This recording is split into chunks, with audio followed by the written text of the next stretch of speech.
भारत माता की, भारत माता की, वंदे वंदे वंदे, जय श्री राम, जय जय श्री राम।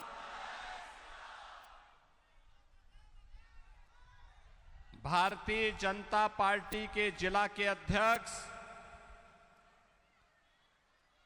श्रीमान श्यामपद मंडल जी, जिला प्रवासी श्री सरोज कुमार सिंह जी, जिला प्रभारी श्री सुजीत दास जी, विधानसभा बोलपुर के लोकप्रिय प्रत्याशी श्री दिलीप घोष जी, ओसपुर ग्राम विधानसभा क्षेत्र से भारतीय जनता पार्टी की प्रत्याशी श्रीमती कलिता माझी जी, विधानसभा नानूर से भारतीय जनता पार्टी के प्रत्याशी श्री खोखन दास जी, योगेश्वर राजू सिन्हा जी, भारतीय जनता पार्टी के सभी पदाधिकारीगण और उपस्थित बोलपुर जनपद से जुड़े हुए मेरे सभी बहन और भाइयों, शांति निकेतन की इस पावन धरा को, जहां पर महर्षि देवेंद्रनाथ ठाकुर ने भारत के विरासत की एक वैश्विक संस्था की स्थापना की, ऐसी पावन धरा को मैं कोटि कोटि नमन करता हूं। बहन और भाइयों, ये वही पावन धरा है जिसने गुरुदेव रविंद्रनाथ ठाकुर के प्रयासों से यहां पर विश्व भारती विश्वविद्यालय की स्थापना हो पाई थी।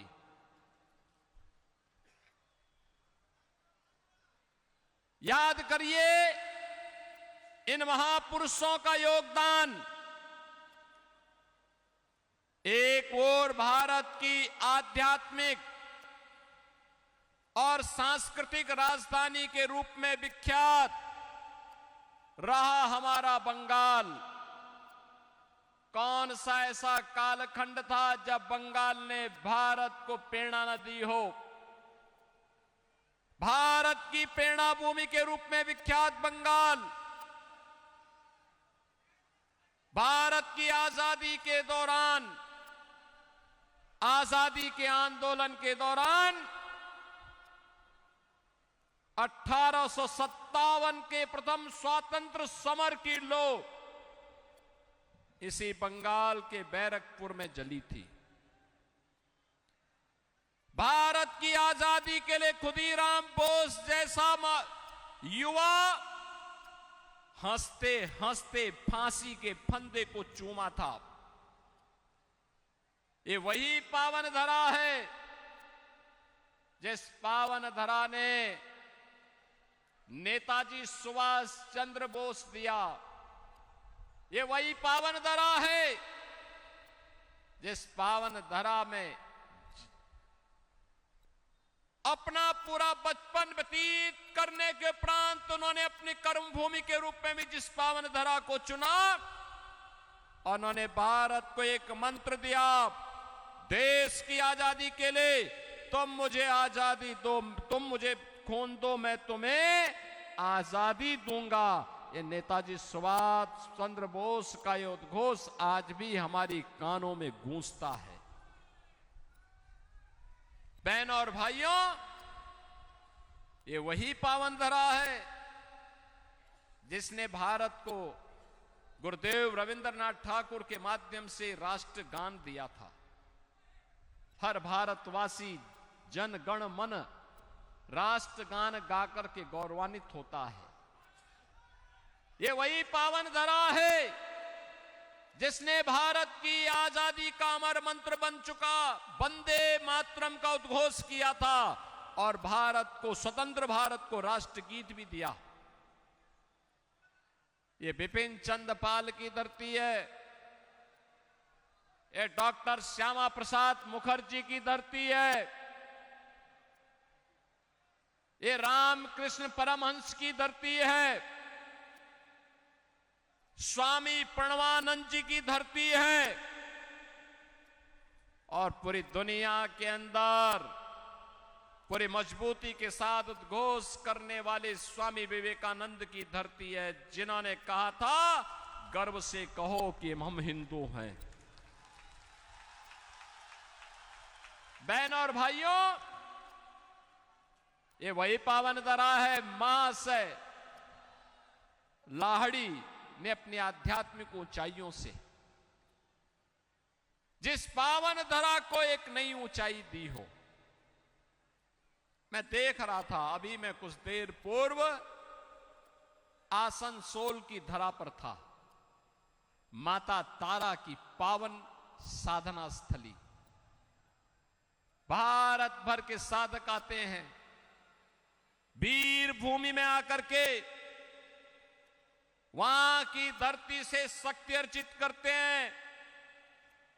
ये बंगाल की धरती है। कांग्रेस, कम्युनिस्टों ने और टीएमसी ने अपनी तुष्टीकरण की राजनीति के कारण बंगाल की धरती को कठमुल्लापन की राजनीति का अड्डा बना दिया है। लेकिन बंगाल की धरती मां काली की धरती है, बंगाल की धरती मां दुर्गा की धरती है, बंगाल की धरती मां तारा की धरती है। बंगाल की धरती में कठमुल्लापन की संस्कृति और घुसपैठियों को नहीं चलने देंगे।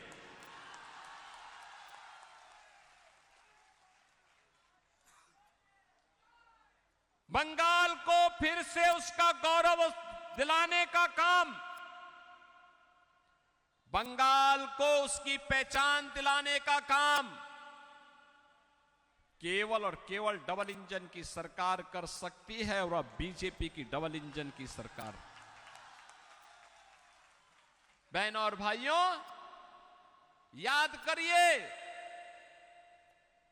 याद करिए, ये बंगाल कभी भारत की अर्थव्यवस्था का ग्रोथ इंजन था। कुल भारत की अर्थव्यवस्था का 1/3 योगदान बंगाल करता था। यहां के कल कारखानों में न केवल बंगाल का युवा बल्कि भारत भर का युवा कार्य करता था। किसान खुशहाल था, नौजवान के हाथों में नौकरी और रोजगार था, बेटी और बहन सुरक्षित थी, उद्यमी एक खुशहाल माहौल में अपना उद्योग और व्यापार का काम करता था। लेकिन पहले कांग्रेस ने, फिर कम्युनिस्टों ने और 15 वर्षों से टीएमसी ने बंगाल को कंगाल बना दिया।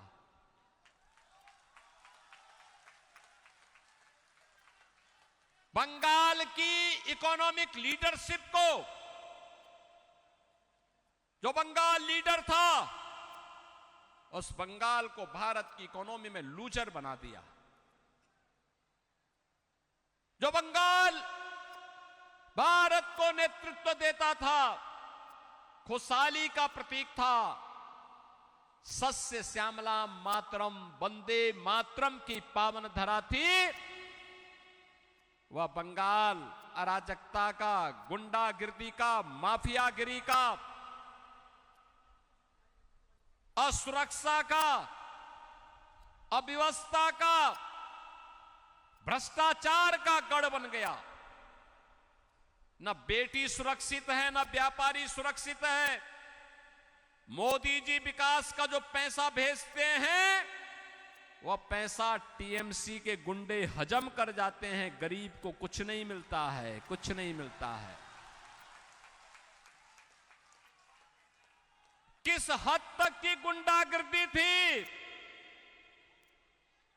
पिछली बार एक खोखन दास चुनाव जीत रहे थे, अंतिम समय में टीएमसी के गुंडों ने जबरदस्ती इन्हें हरवाया था।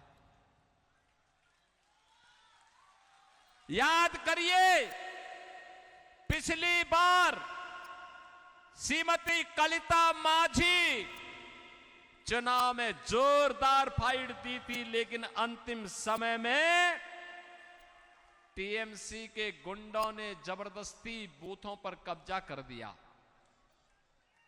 याद करिए, पिछली बार दिलीप घोष चुनाव जीत रहे थे, लेकिन अंतिम समय में इनको पराजित घोषित कर दिया गया। किस प्रकार की अराजकता!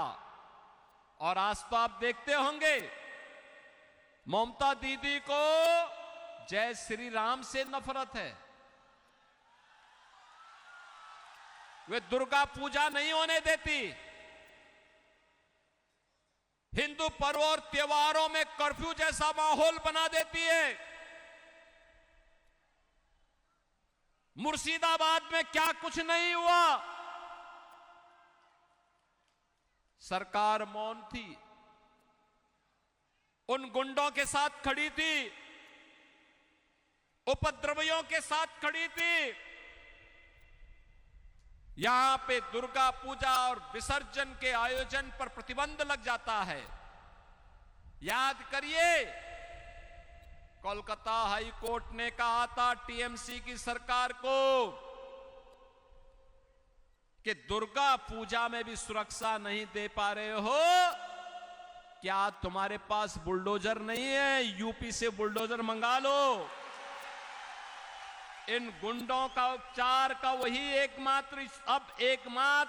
एकमात्र साधन बचा है। लेकिन बहनों और भाइयों, टीएमसी ने तो बेशर्मी ओढ़ी हुई है। बंगाल की धरती को घुसपैठियों की धरती बना रहे हैं, अराजकता की धरती बना रहे हैं, अव्यवस्था की धरती बना रहे हैं। अनावश्यक रूप से यहां पर परेशान किया जाता है। और मन बढ़ई देखिए, गुरुदेव रविंद्रनाथ टैगोर की धरती पर स्वामी विवेकानंद की धरती पर टीएमसी के संरक्षण में धड़ल्ले से गौहत्या होती है, गौहत्या होती है। लेकिन बीजेपी का संकल्प है, गाय नहीं कटने देंगे, हिंदुओं को नहीं बंटने देंगे।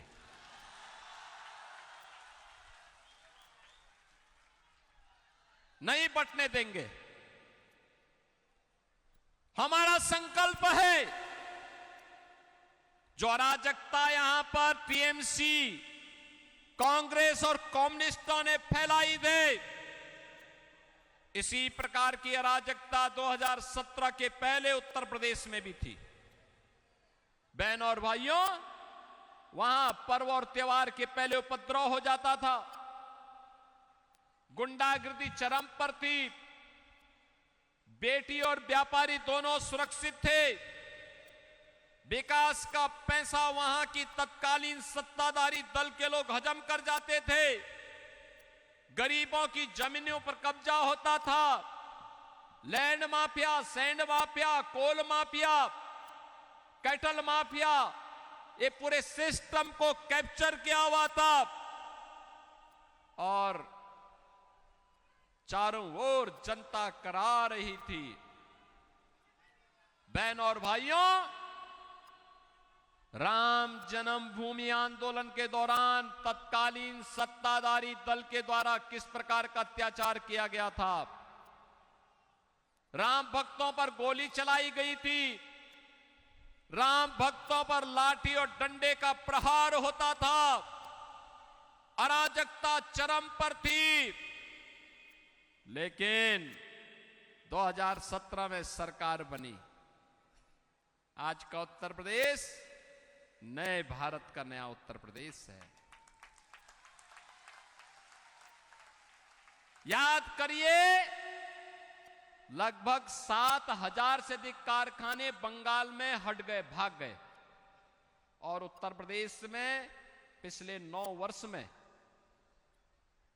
17,000 नए कारखाने लगे हैं। बड़े बड़े कारखाने, बड़े बड़े कारखाने। एमएसएमई यूनिट यहां पे 16,000 से अधिक बंद हो गई। यूपी के अंदर 96 लाख एमएसएमई यूनिट लगी है। याद करिए, पहले उत्तर प्रदेश में जय श्री राम बोलने पर प्रतिबंध होता था, और अब तो विश्व का सबसे बड़ा हिंदू मंदिर अयोध्या में राम जन्मभूमि का बन करके खड़ा हो गया है। कोई रोक पाया? क्या कांग्रेस, कम्युनिस्ट और टीएमसी या इनके पार्टनर रोक पाए?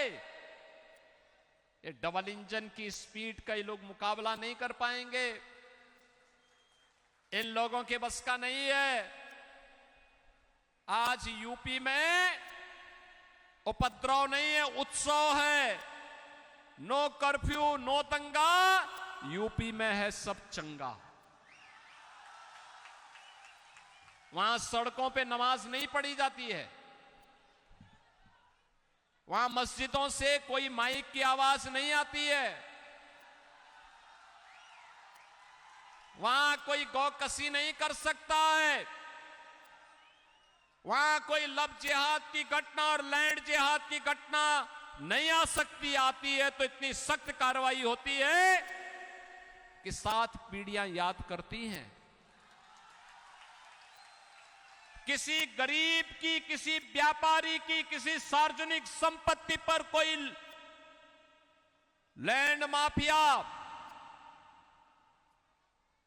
कब्जा करता है और लैंड जिहाद के तहत कब्जा उसने की है, वे संपत्ति वापस सरकार लेती है उससे, और वहां पे गरीबों का आवास बनाती है। आज हम लोगों ने यूपी के अंदर 65 लाख गरीबों को आवास दिया है। 16 करोड़ गरीब वहां फ्री राशन प्राप्त कर रहे हैं। 10 करोड़ लोगों को आयुष्मान भारत के अंदर 5 लाख रुपए की फ्री में स्वास्थ्य की सुविधा उपलब्ध है। बहन और भाइयों, 4 लेन 6 लेन की कनेक्टिविटी है, एयर कनेक्टिविटी है, रोपवे की बेहतरीन पब्लिक ट्रांसपोर्ट मेट्रो की सुविधा भी है। कोल माफिया, सैंड माफिया और ऑर्गेनाइज क्राइम का माफिया मिट्टी में मिल चुका है। ये डबल इंजन की सरकार है। नौजवान के कार्य हाथों को कार्य है, उसको नौकरी और रोजगार है। किसान के चेहरे पर खुशहाली है। यूपी के अंदर आलू का दाम 15-16 रुपया मिल रहा है किसान को, और बंगाल में 1 से 1.5 रुपया नहीं मिल रहा है। यहां पे चावल उत्पादन करने वाला, धान उत्पादन करने वाला किसान लगातार परेशान है, क्योंकि धान की उपज कम हो रही है। परेशान है, दाम नहीं मिलता। और यूपी के अंदर किसान को कई गुना उसका उत्पादन बढ़ा है, कई गुना उत्पादन बढ़ा है। वहां पर हर प्रकार से खुशहाली है। ये खुशहाली डबल इंजन सरकार की ताकत, डबल इंजन सरकार की नीति, डबल इंजन सरकार की नीयत के कारण है। वहां सुरक्षा का माहौल है। बंगाल में सुरक्षा को टीएमसी के गुंडों ने समाप्त कर दिया है। और इसीलिए मैं आपसे कहने के लिए आया हूं, भारत की कल्चरल कैपिटल के रूप में अपनी पहचान बनाने वाले बंगाल को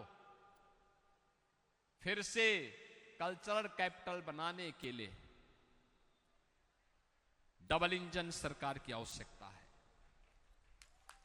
हमारा बंगाल घुसपैठियों की अराजक गतिविधियों का अड्डा नहीं बनना चाहिए। याद करिए, ये टीएमसी, ये कांग्रेस, ये कम्युनिस्ट बांग्लादेश में हिंदू मारा जाता है, मौन हो जाते हैं। लेकिन बीजेपी मौन नहीं होने वाली है। बीजेपी मौन नहीं होगी। और इसके लिए हमने कहा है, आप यहां पर डबल इंजन की बीजेपी सरकार लाइए।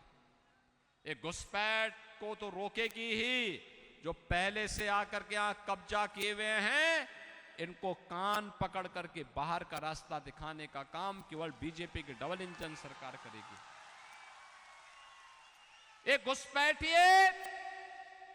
एक घुसपैठिए केवल आपके यहां पर जमीन पे ही कब्जा नहीं कर रहे हैं, आपके हक पर भी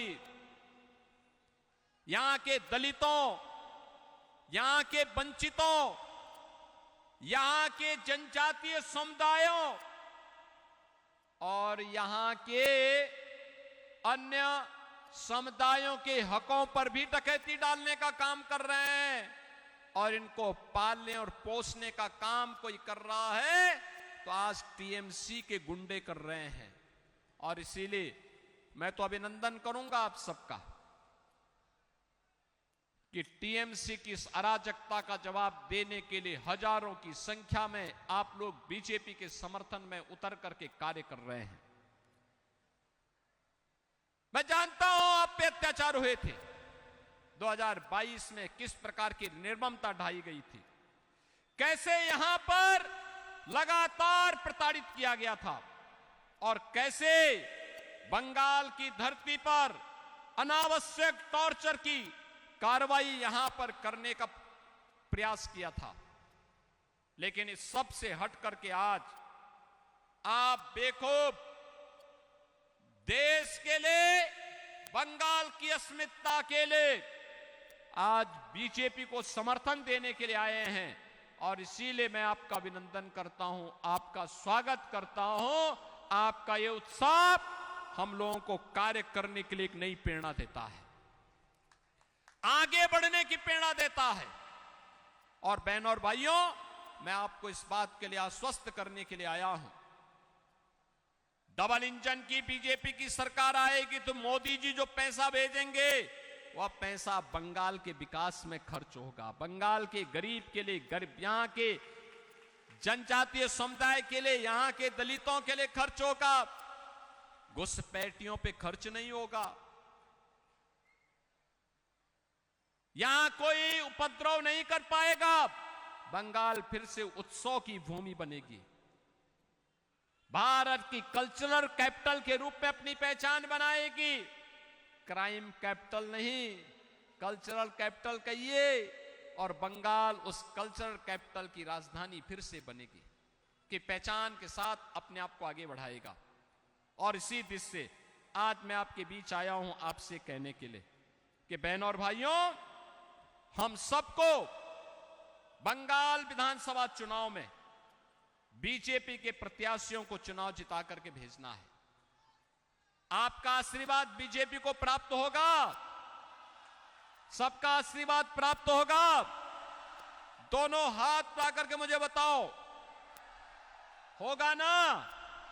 तो मैं आपसे बोलूंगा, मैं यहां से बोलूंगा कि अंधकार हटाबे, आप बोलेंगे सूरज उठेबे, कोमल खिलबे, बोलेंगे ना? अंधकार हटबे, सूरज उठबे, कोमल, अंधकार, सूरज, कोमल, सहमत है ना? ऐसे ही मैं बोलूंगा, पलटानो दोरकार, चाई बीजेपी सोरकार, पलटानो दोरकार। आपका आशीर्वाद हमारे इन तीनों प्रत्याशियों को प्राप्त होगा। मंच पर हैं श्री दिलीप घोष, बोलपुर विधानसभा क्षेत्र से। ओस ग्राम से श्रीमती कलता माजी और नानूर से श्री खोकन दास। आपका आशीर्वाद प्राप्त होगा। दोनों हाथ ला करके बोलो, दोनों हाथ ला करके, जहां तक आवाज जा रही है, दोनों हाथ ला करके आशीर्वाद देंगे ना? आशीर्वाद दीजिए, बीजेपी की डबल इंजन सरकार बनाइए और सोनार बंगाल बनाने के अभियान को आगे बढ़ाइए। आप तैयार हैं ना? तो मेरे साथ बोलेंगे, भारत माता की, भारत माता की, भारत माता की, वंदे वंदे वंदे। अब से डीडी फ्री डिश की चैनल नंबर 57 पर देखिए न्यूज नेशन।